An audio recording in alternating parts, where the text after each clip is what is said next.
안녕하십니까. 구약 파노라마를 진행하는 장영호 목사입니다. 지난 한 주간 평안하셨습니까? 네, 오늘 비가 오는 날씨네요. 네, 이번 주에 비 소식이 좀 있는 것 같은데요.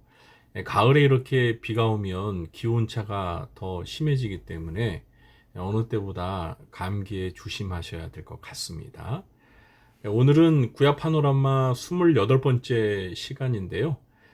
다니엘서에 대해서 배워보도록 하겠습니다. 저는 그 구약 성경 인물 가운데 참 다니엘이라는 사람을 좋아합니다. 그래서 예언서 가운데 이 다니엘서 참 좋아하는데요. 우리가 어릴 때부터 교회를 다니신 분들은 주일학교 때부터 이 다니엘에 관한 이야기들을 많이 들었을 것입니다. 다니엘의 세 친구들이 우상에게 절하지 않아서 풀무불에 들어갔다가 기적적으로 살아난 이야기, 그리고 또 다니엘이 기도하지 말라는 그 금령을 어기고 하루에 3번씩 기도하는 바람에 사자굴에 들어갔다가 하나님께서 다니엘을 지켜주셔서 극적으로 죽지 않고 산 이야기 등등, 이런 이야기들을 통해서 다니엘서에 대해서는 비교적 친숙하게 느껴지는데요. 그런데 사실 다니엘서 전체 내용에서 일부분만 우리가 잘 알고 있는 거죠. 다니엘서 전체 내용에 대해서는 사실 자세히 알고 있는 성도분들이 이렇게 많지 않은 것 같아요. 그래서 오늘 우리에게 친숙한 성경이면서 또 전체 내용으로 볼 때는 잘 모르는 그런 다니엘서에 대해서 함께 배워보면서 다니엘서를 더 깊이 잘 이해하는 그런 시간이 되었으면 좋겠습니다. 제가 준비한 강의안을 보면서 그럼 설명하도록 하겠습니다. 네, 제가 준비한 강의안을 보면서 다니엘서에 대해서 설명드리겠습니다. 먼저 첫 번째로 명칭에 대해서 알아보겠습니다. 이 구약의 27번째 성경인 이 다니엘서는요, 다니엘서의 중심 인물이자 저자로 알려진 다니엘의 이름을 따서 다니엘서라고 그렇게 부릅니다. 참고로 다니엘의 이름의 뜻은 하나님께서 나의 심판자이시다라는 뜻을 가지고 있습니다. 자, 두 번째는 저자에 대해서 좀 더 자세히 살펴보도록 하겠습니다. 다니엘은 이 책의 저자인데요. 이 다니엘서 안에 보면 특히 7장 이후에 다니엘이 1인칭으로 내가라는 표현을 자주 사용하면서 이 책의 저자가 다니엘 자신이라는 사실을 확인해 주고 있고요. 또 신약 성경에서 우리 예수님도 이 다니엘서를 인용하면서 이 책의 저자가 다니엘이라는 사실을 인정하셨습니다. 다니엘은 다니엘서에 나오는 그 세 친구들과 함께 유다의 귀족 출신이었습니다. 아주 출신 성분이 좋았죠. 그런데 제1차 바벨론 포로 유배 때, 그러니까 1장 1절에 보면 그때가 유다 왕 여호야김 제3년이었는데요.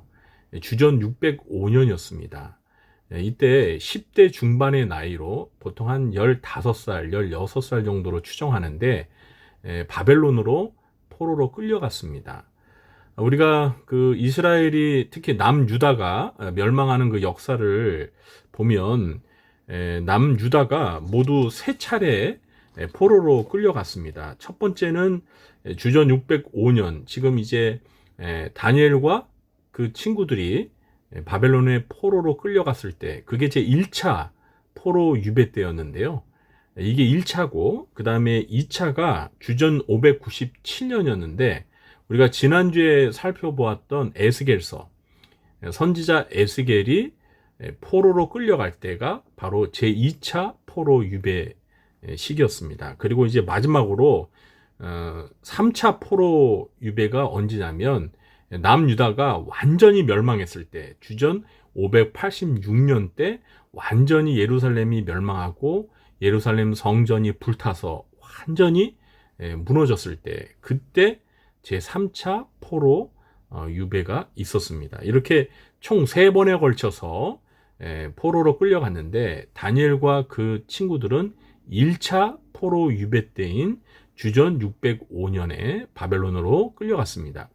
이때는 그 다니엘서 1장 뭐 1절서부터 3절에 언급이 되고 있는데 이 바벨론 제국의 느부갓네살 왕이 일부러 그 유다 나라에서 출신 성분이 좋고 외모도 잘생기고 그리고 지혜도 뛰어나서 학문도 출중한 그런 인재들을 그러니까 왕족과 귀족들을 1차 포로 때 데리고 갔습니다.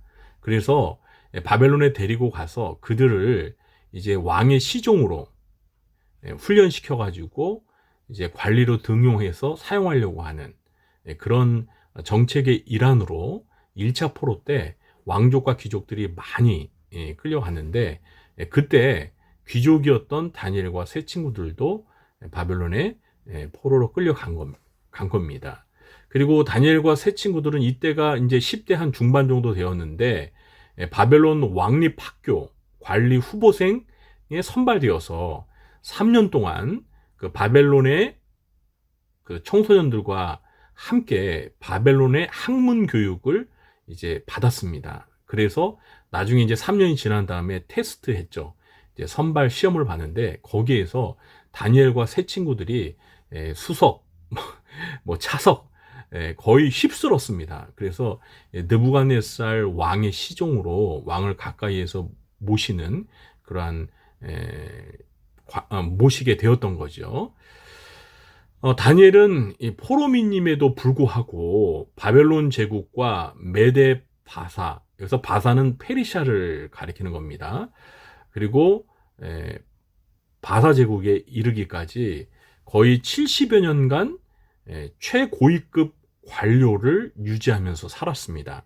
이게 무슨 말이냐면 바벨론이 처음 포로로 끌려갔을 때는 바벨론 제국이에요. 이제 세계사에서는 이 바벨론 제국을 신바벨로니아라고 하는데 어쨌든 이 바벨론 제국 당시에 포로로 끌려갔는데 이제 바벨론 제국도 시간이 흐르면서 나라가 이제 망했어요. 그래서 페르시아 제국으로 바뀌기 전에 그 과도기적인 나라가 이제 메디아 페르시아, 메데 바사라고 이제 성경에는 그렇게 표현되고 있는데 이런 과도기 시절을 거쳐서 이제 완전히 페르시아 제국으로 이렇게 나라가 그 정권이 바뀌면서 뭐 정권이라기보다는 이제 나라가 바뀌는 거죠. 그러면서 새로운 왕이 등장하고 새로운 나라가 등장하면서 많은 관리들이 이렇게 바뀌었을 텐데 이 다니엘 같은 경우에는 이렇게 바벨론 그 다음에 메데바사 그리고 바사 제국 이렇게 새로운 나라들이 등장함에도 불구하고 다니엘은 그 관료로서 최고위급 관료로서 그 신분을 유지했다라는 거예요. 이것은 그만큼 나라가 바뀌어도 왕이 바뀌어도 다니엘이 그 나라에 정말 꼭 필요한 그러한 귀한 인재라는 사실을 그 나라도 왕들도 인정했다는 것이죠. 이해가 되시죠? 그러니까 바벨론 제국에 포로로 끌려갔는데 포로가 그 나라의 왕을 모시는 관리가 된다는 것 자체가 사실은 쉽게 이해가 가지 않는, 어떤 면에서 보면 느부갓네살 왕은 이렇게 포로민 중에서도 인재들을 등용해서 바벨론 제국의 관리로 사용한다라는 그런 정책을 썼던 그런 왕이라는 점에서는 참 훌륭한 왕인 것 같아요. 인재 등용 면에 있어서는 그런 것도 저희가 이 다니엘의 인생을 통해서, 다니엘의 생애를 통해서 확인할 수 있는데요. 그러니까 다니엘은 바벨론 제국서부터 바사 제국에 이르기까지 최고위급 관료로서 거의 뭐 총리 대신의 위치에까지 올라가지 않았습니까? 그 최고위급 관료로 생활한 그 기간이 거의 70여 년 정도 됩니다. 그러니까 10대 중반에 포로로 끌려가서 이방 제국 나라에서 그 최고위 관료로서 생활을 70년 하고 이제 그 이방 땅에서 다니엘은 죽었습니다. 그러니까 본국, 고국으로 돌아오지 못하고 이방 땅에서 생애를 마쳤는데 다니엘이 생애가 한 90세, 90년 가까이 산 것 같아요. 15세 나이에 끌려가서 거기서 한 75년 정도 살았으니까 거의 90세 가까이, 거의 뭐 100세까지는 아니어도 굉장히 장수했었던 그런 인물이었습니다. 우리 다니엘에 대해서 그의 생애, 또 다니엘서의 저자인 다니엘에 대해서 조금 살펴보았습니다. 다음은 기록 연대에 대해서 설명을 드리겠습니다. 이 다니엘서를 기록한 연대를 우리가 알기 위해서는 이 다니엘서에 이제 여러 환상이 나오는데 그 마지막 환상을 받았던 때가 언제냐면 바사왕 고레스 3년입니다. 다니엘서 10장 1절에 나오는데요. 이때가 주전 536년이에요. 그리고 다니엘이 이 마지막 환상을 보고 나서 주전 530년경에 사망한 것으로 우리가 추정을 합니다. 그렇다면 이 다니엘서는 마지막 환상을 보고 나서 그리고 그 이후 그리고 다니엘이 사망할 때까지 그 사이에 기록되었다는 걸 쉽게 추정할 수가 있겠죠. 그래서 다니엘서의 기록 연대는 주전 536년에서 다니엘이 사망한 주전 530년 그 사이에 기록한 것으로 추정해 볼 수가 있습니다. 그리고 네 번째로 이 다니엘서의 주제와 기록 목적에 대해서 설명을 드리겠습니다. 먼저 주제는 이스라엘의 회복과 세상 역사를 주관하시는 하나님이라고 이렇게 설명을 드릴 수가 있겠습니다. 다니엘서는요, 유다가 이제 바벨론 제국에 의해서 멸망을 당해서 다니엘도 포로로 끌려가서 그 이방 제국에서 다니엘은 살다가 죽었어요. 그래서 이 다니엘서는 사실 이방 제국에 살아가면서 겪는 이야기, 그리고 그 이방 땅에서 하나님께서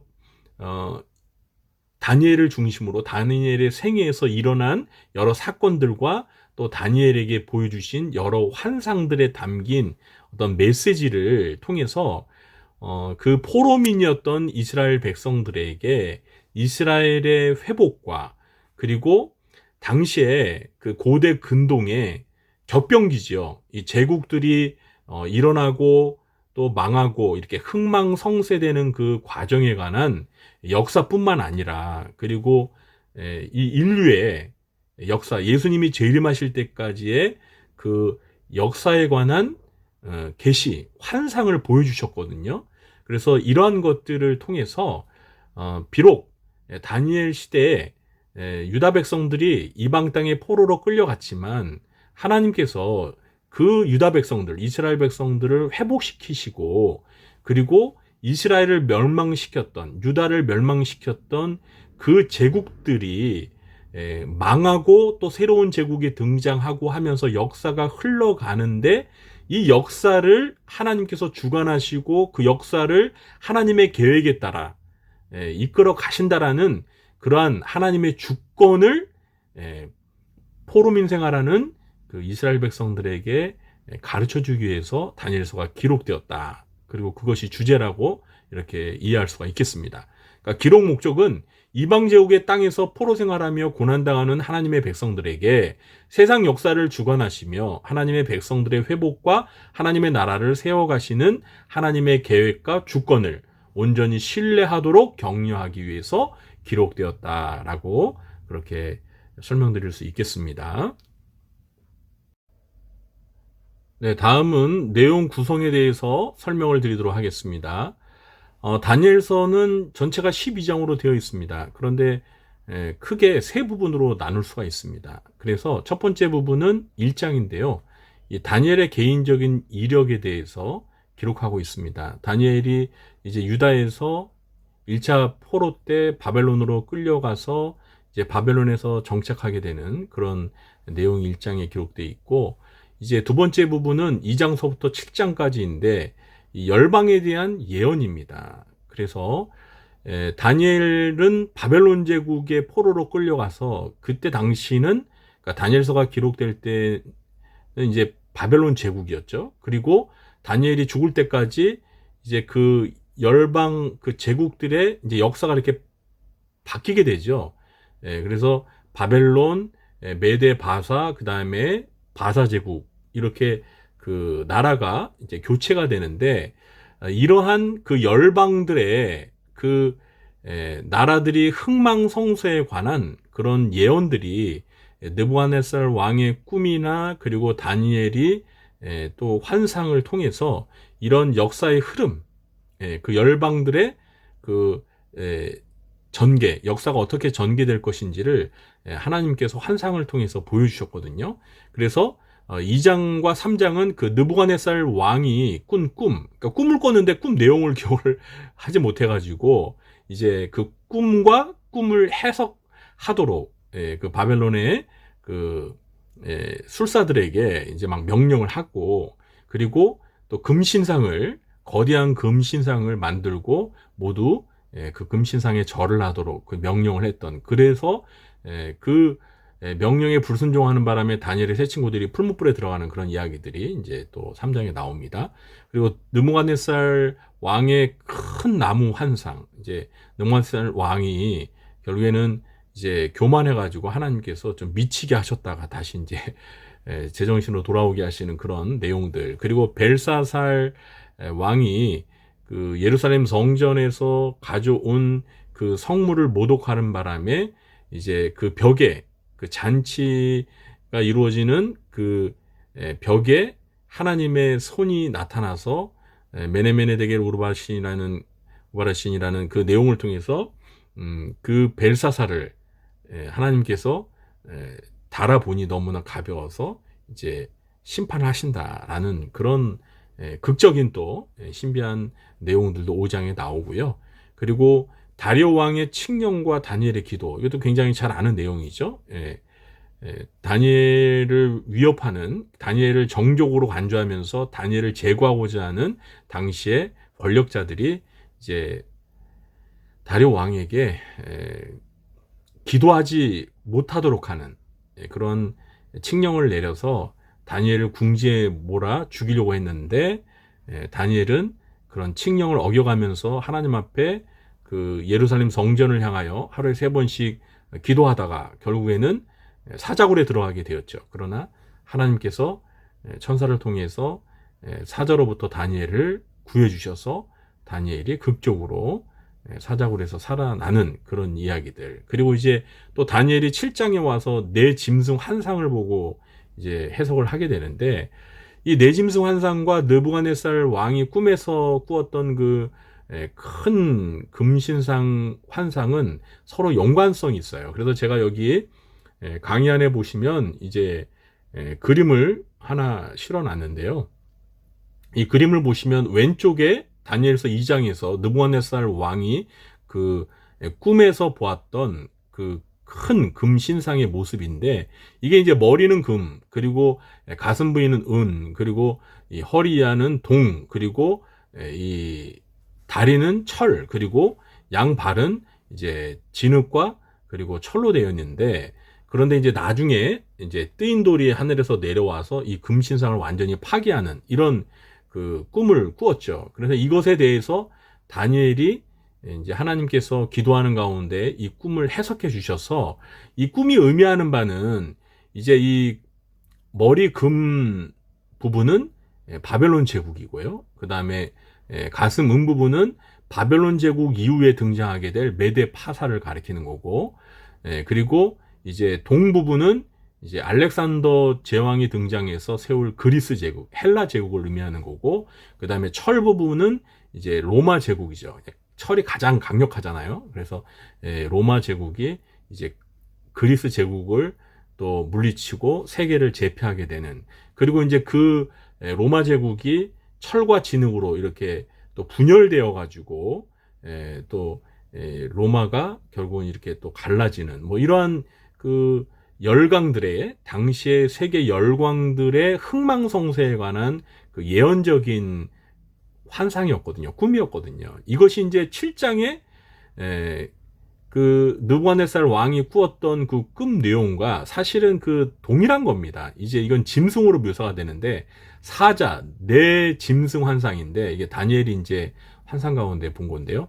사자, 곰, 표범 그리고 무섭고 놀라운 짐승이 나오는데 이제 10뿔을 가진 이런 이야기인데요. 이것도 사실 사자가 바벨론 제국을 의미하고 곰은 메데 바사를 의미하고 표범은 그리스, 그 다음에 또 이 무섭고 놀라운 짐승은 로마 제국이고 그것이 이제 10뿔 있는 그 짐승이 이제 이렇게 또 한 작은 뿔이 일어나 가지고 또 나중에 이제 7장 거기 13절 보면은 인자 같은 이가 하늘 구름을 타고 와서 예전부터 항상 계신 이에게 나와서 인도되면 이제 그 인자 같은 신이에게 권세와 영광과 나라를 주고 모든 백성과 나라들과 다른 언어를 말하는 모든 자들이 그를 섬기게 하였으니 그의 권세가 소멸되지 아니하고 영원한 권세, 그 나라가 멸망하지 아니할 것이다. 이건 이제 메시아를 통해서, 그러니까 로마 시대 이후에 메시아를 통해서 메시아가 다스리는 하나님의 나라가 영원하리라는 이런 그 하나님의 그 계획, 이걸 보여주시는 거거든요. 그러니까 아까 다니엘서 2장에서 그 하늘에서 뜨인 돌이 내려와서 이 금신상을 완전히 파괴했잖아요. 그 뜨인 돌이 바로 메시아를 가리키는 겁니다. 그래서 이러한 그 환상을 통해서 다니엘 시대 이후에 전개될 세계 열강들의 그 미래에 대한 예언적인 것을 이렇게 꿈과 환상에서 보여주셨다라고 이해하시면 되겠어요. 그러니까 다니엘은 바벨론 제국을 살아가면서 이 환상과 꿈을 통해 하나님께서 이 열방 제국을 어떻게 이제 이끌어 가실지, 그 나라의 역사가 어떻게 전개될지를 미리 알았던 거죠. 그리고 또 다니엘의 생애 때 그런 것을 직접 목격하였고요. 그러니까 바벨론, 바사로 이렇게 이어지는 그 나라가 바뀌는 이런 과정들을 직접 경험했습니다.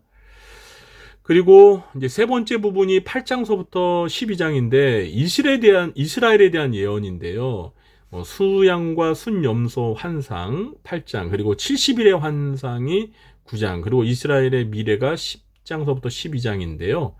이제 두 번째 부분이 그 열방 제국의 미래에 대한 예언이었다면 8장서부터 12장 세 번째 부분은 이스라엘에 대한 예언이라고 할 수 있는데, 이 환상들을 통해서 이제 이스라엘 역사가 어떻게 전개될 것이며, 그리고 또 예수님이 재림하실 때까지 세계의 역사가 어떻게 흘러갈 것인지에 대한 하나님의 계획을 다니엘에게 보여주십니다. 참 놀라운 계획인데, 이게 이제 특별히 9장 이후에 그 70일의 환상, 이게 굉장히 중요한 내용이에요. 다니엘서를 이해하는 데 있어서. 그래서 제가 거기에 보면 이제 다니엘의 70일에 해서 다니엘서 9장 24절과 27절에 나온 그 70일에가 어떤 의미가 있는지를 이렇게 도표로 되어 있는 것을 여기다가 실어 드렸는데요. 이걸 자세하게 설명하려면 이것만 설명하는데도 시간이 오래 걸릴 것 같아요. 그래서 간단히 설명을 드리면 70일에는 이제 크게 세 부분으로 나눌 수 있겠습니다. 그러니까 7일에와 그리고 62일에, 이거 합치면 이제 69일에가 되겠죠. 이것은 이제 아닥사스다 왕이 칙령을 내려서 예루살렘을 성을 중건하라 하는 그런 칙령을 통해서 예수님께서 이제 이 세상에 오셔서 예수님께서 예루살렘에 입성하는, 그래서 이제 예수님께서 십자가에 못 박혀 죽으시는 이때까지의 역사, 그 역사에 대한 사실 예언이에요. 계시예요. 그리고 이제 마지막 70일에서 한 일회가 남았는데, 근데 이 70일에서는 그 하루가 1년으로 계산을 합니다. 그래서 마지막 그 남은 일주일이 1년씩 해서 7년인데, 이것은 이제 앞으로 예수님의 재림이 있기 전에 흔히 말하는 7년 대환란을 상징하는 것으로 그렇게 해석을 합니다. 물론 이 다니엘서에 나오는 70일에 대한 그 환상의 해석에 대해서는 학자들마다 좀 차이가 있습니다. 예. 그렇기 때문에 몇 가지 해석 견해가 있는데, 저는 여기에서 지금 설명드린 이 마지막 그 한 일회가 예수님 재림을 앞둔 그 대환란의 기간으로 저는 해석을 합니다. 그러나 저와 이런 다른 해석을 하시는 분들도 있어요.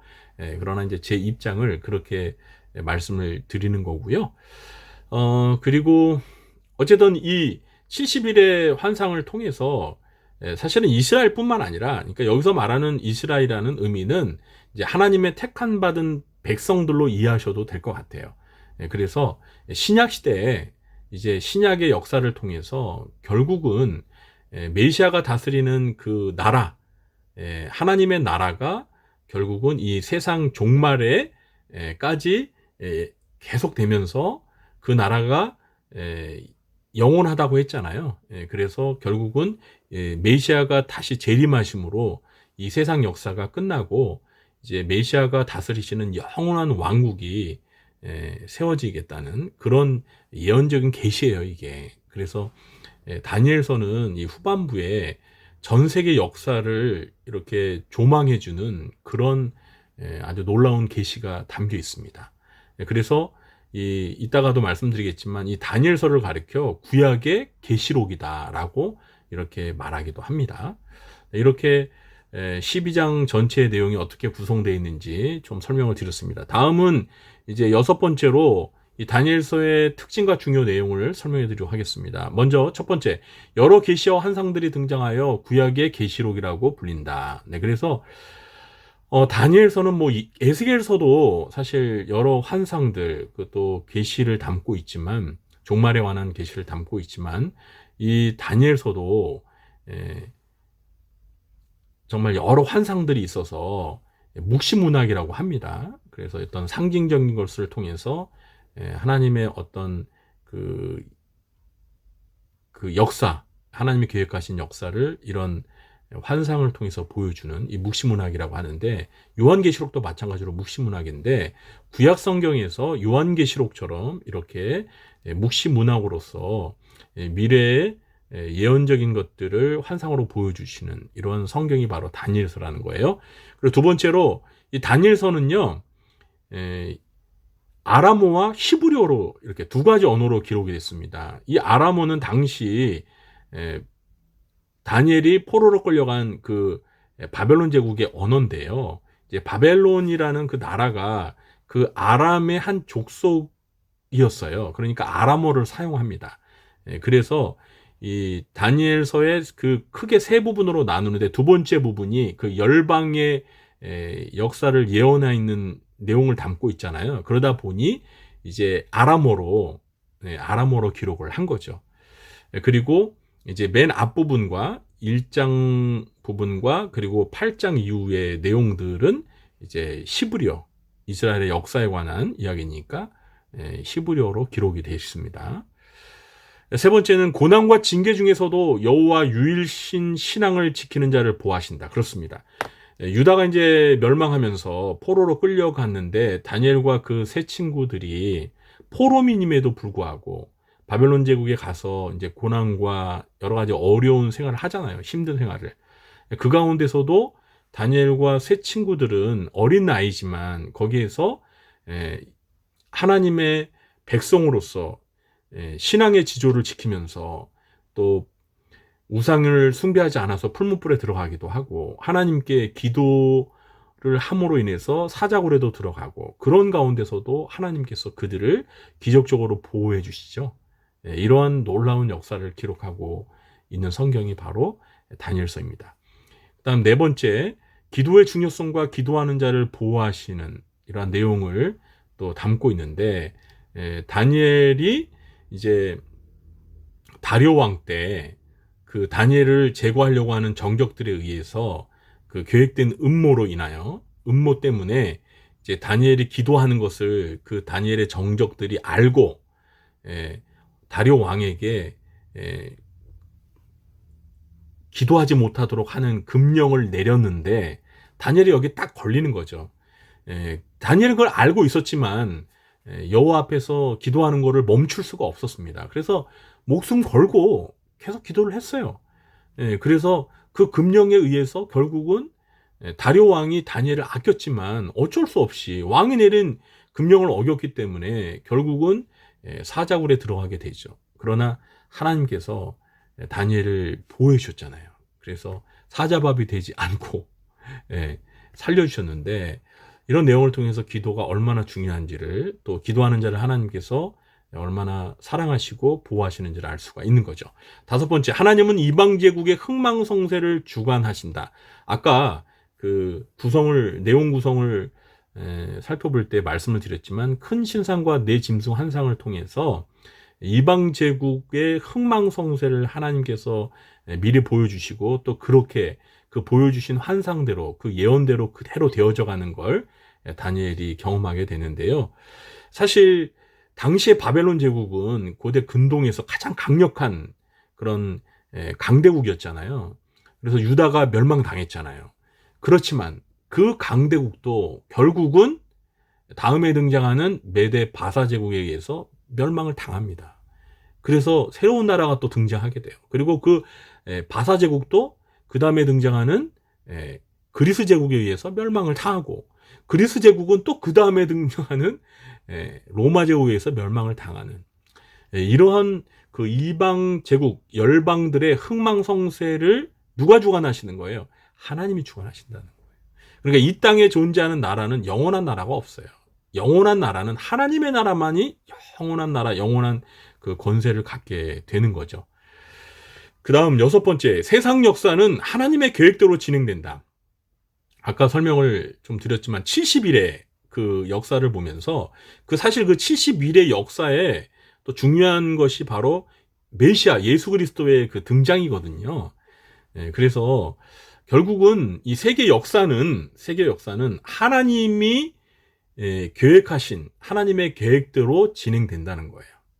그리고 그 하나님의 계획은 결국 인간을 구원하시기 위하여 하나님의 아들, 구원자이신 메시아이신 예수께서 오시는 그런 구원 역사라는 거예요. 그래서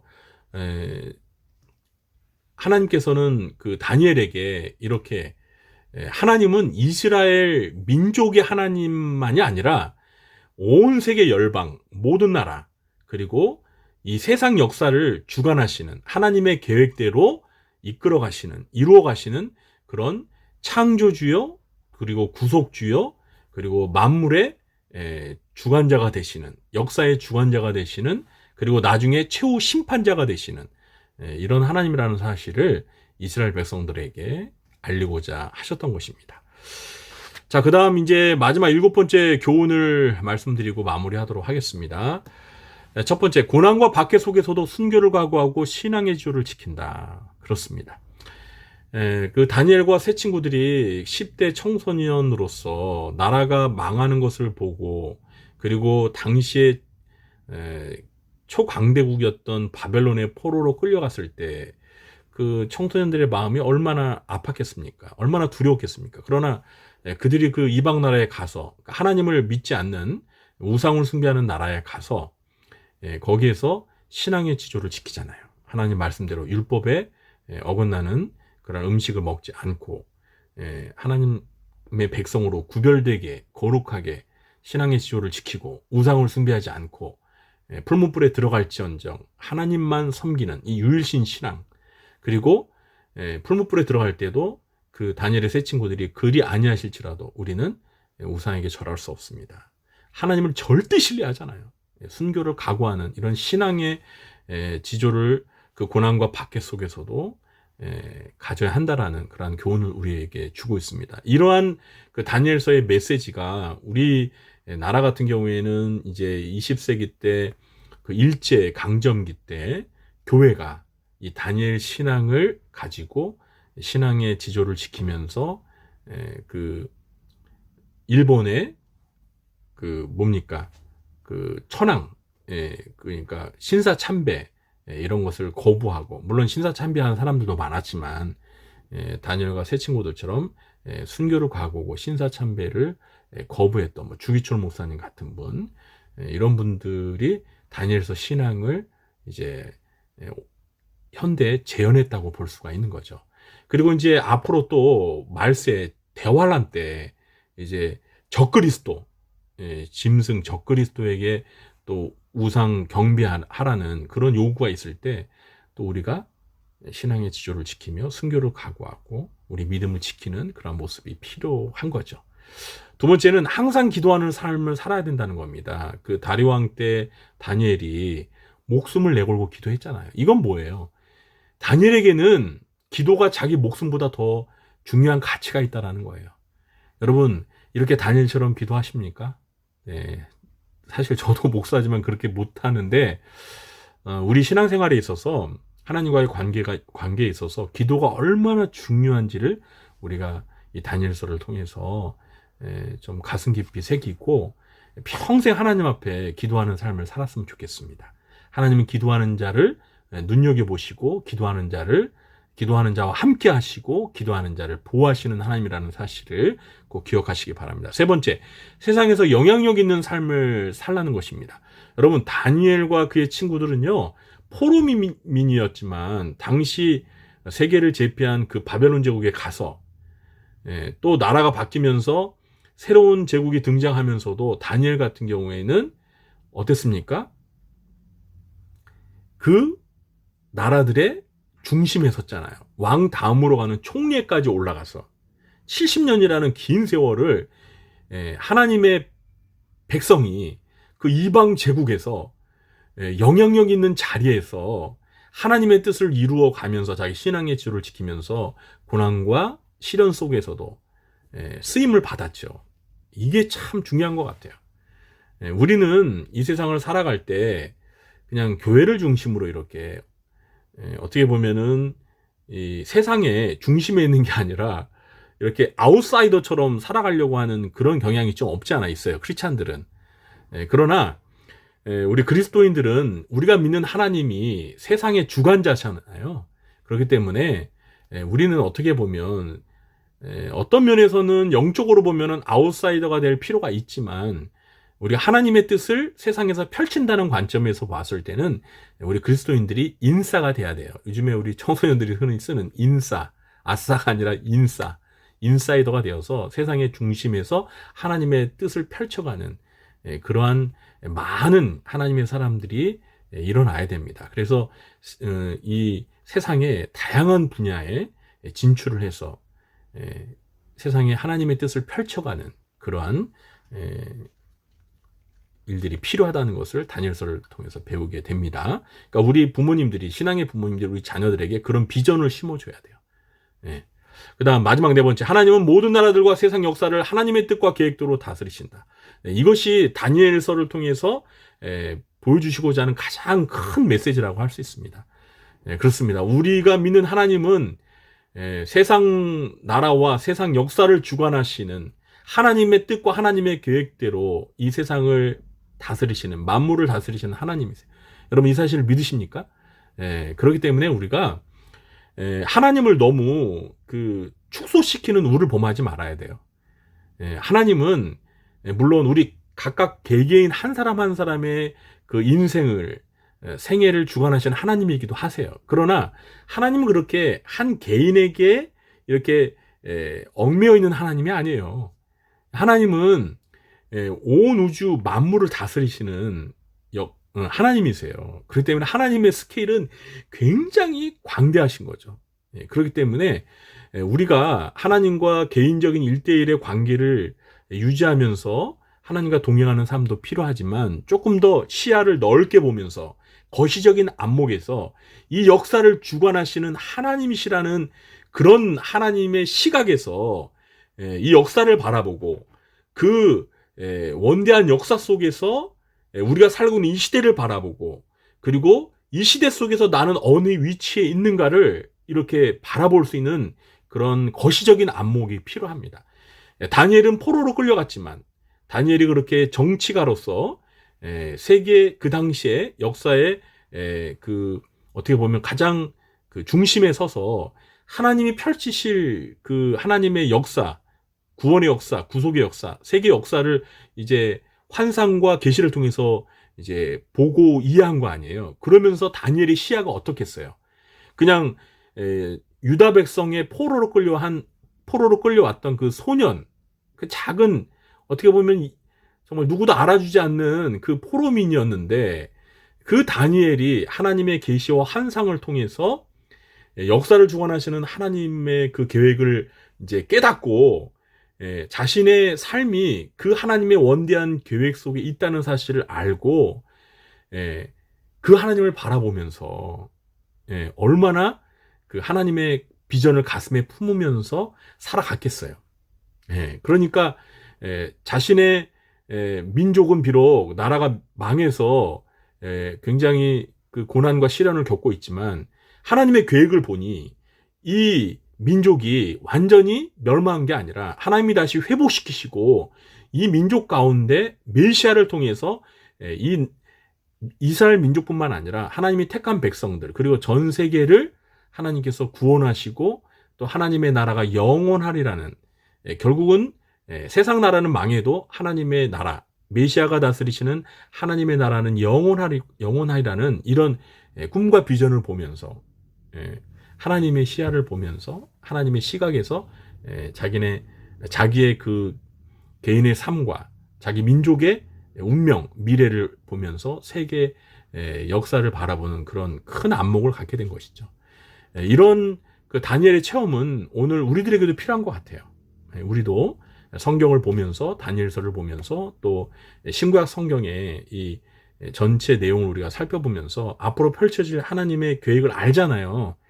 그러니까 우리도 다니엘처럼 그런 넓은 시야 속에서 앞으로 펼쳐질 세계 역사, 하나님이 경영해 가시는 하나님의 계획을 보고 우리의 인생을 그 안에서 우리 자신을 바라보는 그런 시야를 가지고 살아간다면, 우리가 하나님의 뜻 가운데서 하나님의 뜻을 이루는 그런 삶을 살아가면서 하나님 앞에 쓰임받을 수 있는 그런 다니엘과 같은 인생이 될 거라 생각합니다. 다니엘서는 이러한 귀한 메시지를 오늘 우리에게 던져주고 있다라는 거, 이걸 기억하시면서 여러분 한번 오늘 제 강의를 듣고 나서 다니엘서 12장밖에 안 되니까 오늘 밤에 한번 다니엘서를 읽고 묵상해보고 잠드시면 어떨까요? 그리고 앞으로도 다니엘서를 좀 많이 읽어보시기 바랍니다. 자, 오늘은 여기까지입니다. 강의 들어주셔서 감사하고요. 다음 주에 호세아서 들고 또 만나 뵙도록 하겠습니다. 편안한 밤 되시기 바랍니다. 감사합니다.